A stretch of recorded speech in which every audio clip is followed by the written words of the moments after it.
કેમ છો મિત્રો?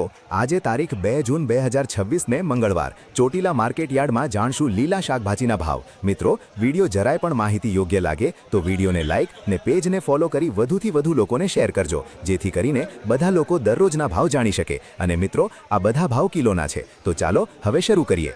લીંબુમાં 30 થી 50, ગવારમાં 30 થી 65, જાડો ગવાર 15 થી 25, ભીંડામાં 15 થી 25, ટમેટામાં 20 થી 30, રીંગણામાં 10 થી 20, ઉનાળુ રીંગણામાં 10 થી 15, કાકડીમાં 10 થી 20, તુરિયામાં 20 થી 35, સફેદ ચોળામાં 40, દેશી ચોળામાં 35 થી 40, દેશી ચોળીમાં 25 થી 35, 5 નંબર ચોળીમાં 15 થી 20, દૂધીમાં 5 થી 15, કારેલામાં 20 થી 30, દેશી ગાજરમાં 15 થી 20, બીટમાં 15 થી 20, સરગવો 25 થી 40, ફુલાવરમાં 30 થી 50, કોબીજમાં 10 થી 15, વટાણામાં 130, લીલા મરચામાં 50 થી 60, સાનિયા મરચીમાં 50 થી 60, G4 મરચી 50 થી 70 થી 100, સિમલા મરચામાં 100, કાચી કેરીમાં 30 થી 50, આદુમાં 100, લાલ ગાજરમાં 35 થી 50, લીલી ડુંગળીમાં 40 થી 70, પાલકમાં 10 થી 20, ધાણામાં 40 થી 50 અને મેથીમાં 45 થી 60। મિત્રો, તો આવા બધા ભાવ હતા આજે ચોટીલા માર્કેટ યાર્ડમાં। મિત્રો, વિડીયોને લાઇક અને પેજને ફોલો કરવાનું ભૂલતા નહીં। ધન્યવાદ।